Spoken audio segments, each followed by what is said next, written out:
Traité de saint Augustin sur la foi et les œuvres. Chapitre 9.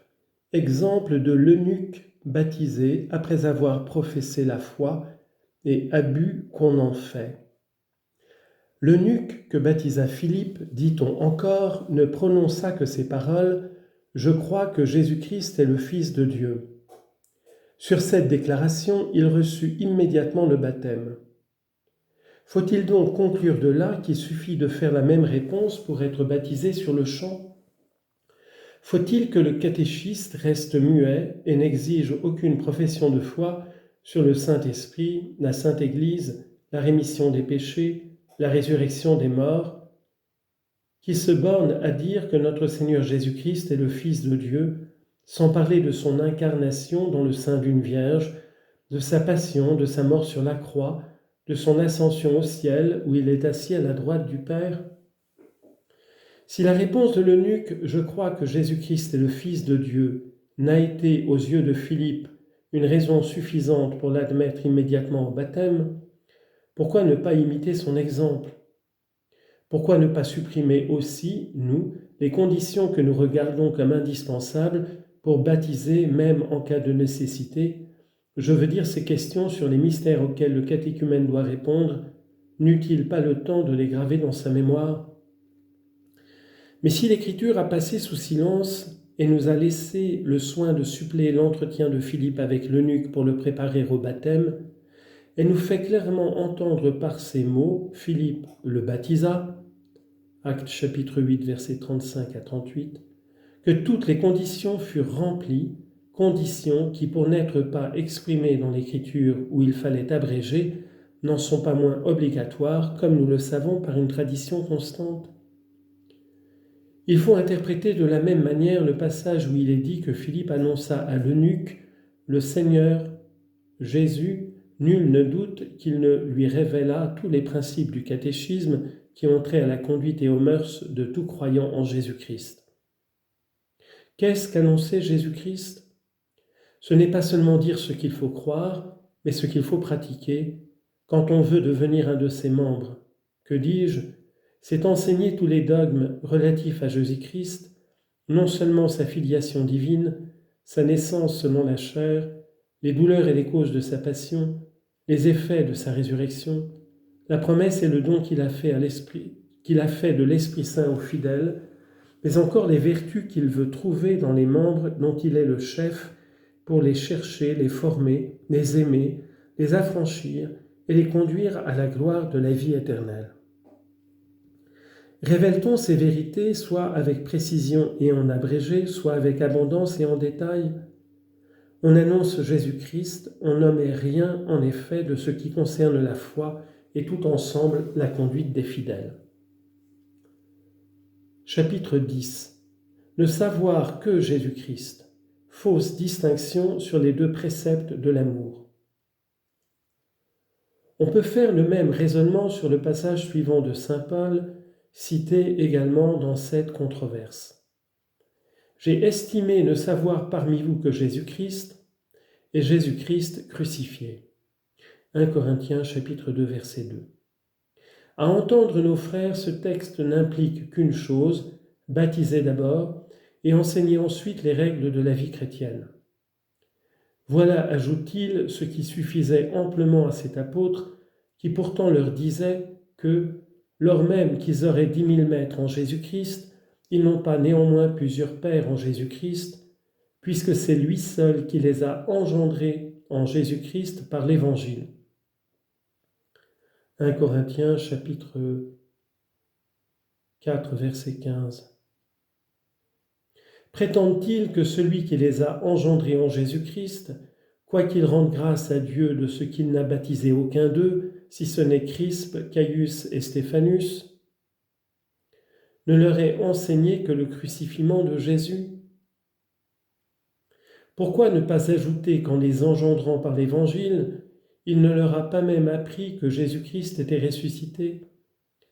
Mais s'il ne leur a prêché que Jésus crucifié, d'où vient qu'il leur a dit « Je vous ai enseigné avant tout que Jésus-Christ est mort selon les Écritures » 1 Corinthiens chapitre 15 versets 3 et 4. et que selon les Écritures encore, il a été enseveli et qu'il est ressuscité le troisième jour. S'ils n'entendent pas ainsi le texte et qu'ils prétendent que ces dogmes ne font qu'un avec celui de Jésus crucifié, à la bonne heure. Mais qu'ils sachent alors que le mystère de Jésus crucifié renferme une foule d'enseignements, celui-ci surtout, notre vieil homme a été crucifié avec Jésus-Christ, afin que ce corps de péché soit anéanti et que nous ne soyons plus les esclaves du péché. Romains chapitre 6, verset 6. De là vient encore qu'en parlant de lui-même, l'apôtre dit « Quant à moi, à Dieu ne plaise que je me glorifie en autre chose qu'en la croix de Jésus-Christ, par qui le monde est crucifié pour moi, comme je suis crucifié pour le monde. » Galates chapitre 6, verset 14. Qu'ils réfléchissent et qu'ils comprennent comment s'enseigne et s'apprend le mystère de Jésus crucifié, qu'ils voient bien que, membres de son corps, nous sommes nous-mêmes crucifiés au monde sur sa croix, en d'autres termes, que nous mettons un frein au désordre de la concupiscence. Par conséquent, qu'on ne peut souffrir l'adultère ouvertement avoué chez ceux qui sont formés par la croix du Sauveur. L'apôtre Pierre développe aussi ce mystère de la croix, c'est-à-dire de la passion de Jésus-Christ, et recommande à ceux qui ont été consacrés par elle de ne plus pécher. Il s'exprime ainsi. « Puisque Jésus-Christ a souffert la mort selon la chair, armez-vous de cette pensée, que quiconque est mort selon la chair a cessé de pécher, en sorte que durant tout le temps qu'il lui reste à vivre dans la chair, il ne vit plus selon les passions des hommes, mais d'après la volonté de Dieu. » 1 Pierre chapitre 4 versets 1 et 2. Et la suite où il montre d'après ce principe que pour appartenir à Jésus crucifié, c'est-à-dire ayant souffert dans sa chair, il faut crucifier dans son corps les désirs de la chair et conformer sa conduite à l'Évangile. Dois-je ajouter qu'ils voient une preuve à l'appui de leur opinion dans les deux préceptes qui contiennent, selon le Seigneur, la loi et les prophètes ? Comme il est dit, « Voici le premier commandement, tu aimeras le Seigneur ton Dieu de tout ton cœur, de toute ton âme et de tout ton esprit. » Et voici le second qui est tout à fait semblable au premier. « Tu aimeras ton prochain comme toi-même. »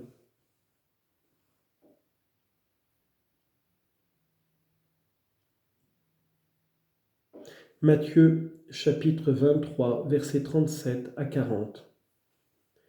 Il croit que le premier, où l'on prescrit d'aimer Dieu, s'applique aux catéchumènes, tandis que le second, qui semble avoir trait au rapport de la société humaine, comme à ceux qui ont reçu le baptême. Il ne songe plus qu'il a été écrit « Si tu n'aimes pas ton frère que tu vois, comment peux-tu aimer Dieu que tu ne vois pas ?» 1 Jean chapitre 4 verset 20. Et dans la même épître de Jean, si quelqu'un aime le monde, l'amour du Père n'est pas en lui. 1 Jean chapitre 2 verset 15. Or toutes les turpitudes d'une conduite infâme ne se rattachent-elles pas à l'amour du monde ? Par conséquent, le premier commandement, qui ne concerne selon eux que les catéchumènes, ne peut s'observer indépendamment des bonnes mœurs. Je ne veux pas insister davantage. Allez bien examiner, ces deux préceptes sont unis par un lien si étroit que l'amour de Dieu ne peut se rencontrer chez celui qui n'aime pas son prochain, ni l'amour du prochain chez celui qui n'aime pas Dieu. Mais ce serait sortir de la question que d'insister plus longtemps sur ces deux commandements. Chapitre 11. Les Israélites ont passé la mer Rouge avant de recevoir la loi. Mais, objecte-t-il, le peuple d'Israël a d'abord traversé la mer Rouge, qui est la figure du baptême. Ce n'est que plus tard qu'il a reçu la loi destinée à lui tracer ses devoirs. Pourquoi donc enseignons-nous le symbole aux catéchumènes et exigeons-nous qu'ils le récitent ? Car on n'a rien demandé de pareil à ceux que Dieu a tirés des mains des Égyptiens à travers les flots de la mer Rouge. Mais s'ils ont assez de bon sens pour voir que la préparation au baptême était représentée par les mystères qui précèdent le passage de la mer Rouge, le sang de l'agneau empreint sur les portes, les azymes de vérité et de sincérité, confère Exode chapitre 12 à 14. Pourquoi ne voit-il pas du même coup que la sortie de l'Égypte figurait ce renoncement au péché auquel s'engagent les catéchumènes? Voilà ce que Pierre a en vue dans le passage déjà cité. Faites pénitence et que chacun de vous soit baptisé au nom de notre Seigneur Jésus-Christ. Car il semble dire quitter l'Égypte et traverser la mer Rouge. Aussi l'apôtre dans l'Épître aux Hébreux cite-t-il parmi les principes élémentaires que doit suivre un catéchumène la pénitence pour les œuvres de la mort. Car il s'exprime ainsi: laissant donc de côté les premiers éléments de la doctrine chrétienne, élevons-nous aux principes qui la couronnent, sans nous arrêter à jeter de nouveau les fondements de la pénitence pour les œuvres de mort, de la foi en Dieu, de la doctrine du baptême, de l'imposition des mains, de la résurrection des morts et du jugement éternel. Hébreux chapitre 6 versets 1 et 2. Tous ces principes élémentaires entrent donc, d'après le témoignage clair et précis de l'Écriture, dans l'initiation des catéchumènes. Or, qu'est-ce que faire pénitence pour les œuvres de mort, sinon mourir à tous les péchés pour vivre? Et que faudra-t-il compter parmi les œuvres de mort, si l'on en retranche l'adultère et la fornication? Il ne suffit pas de s'engager à renoncer à tous ces désordres, il faut que tous les péchés passés qui semblent s'attacher à nos pas soient effacés dans le bain de la régénération, de même qu'il eût été inutile aux Israélites de sortir de l'Égypte si la multitude d'ennemis attachés à les poursuivre n'avait trouvé la mort dans les flots mêmes qui s'ouvrirent devant le peuple de Dieu et assurèrent sa liberté.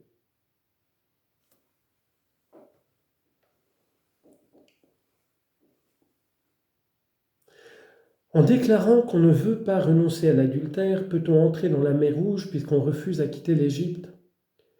D'ailleurs, il ne remarque pas quel commandement s'ouvre la loi. D'ailleurs, il ne remarque pas par quel commandement s'ouvre la loi qui fut donnée aux Hébreux après le passage de la mer Rouge. Tu n'auras point d'autre Dieu que moi, tu ne te feras d'idole ni d'image d'aucun des êtres qui sont dans l'air, sur la terre, dans l'eau et sous la terre, tu ne les adoreras ni ne les serviras. Exode chapitre 20, versets 4 et 5. Et la suite où ce commandement est développé. Que nos adversaires aillent donc contre leur propre assertion et reconnaissent qu'il faut enseigner tout ensemble l'adoration d'un seul Dieu et le mépris de l'idolâtrie, non aux catéchumènes, mais seulement aux chrétiens déjà baptisés, qu'ils ne viennent plus soutenir qu'il faut se contenter d'initier à la foi en Dieu avant le baptême et renvoyer après le baptême les instructions sur la morale, comme sur le second commandement relatif à l'amour du prochain. La loi que le peuple reçut, après le passage de la mer Rouge, symbole du baptême, comprend ces deux points à la fois. Les préceptes n'y sont pas divisés en deux parties, dont l'une aurait été destinée à enseigner au peuple le mépris de l'idolâtrie, avant le passage de la mer Rouge, l'autre consacrée à lui apprendre plus tard l'obligation d'honorer son père et sa mère, d'éviter l'adultère, le meurtre, enfin tous les principes qui établissent l'honnêteté et la sécurité dans les rapports des hommes entre eux.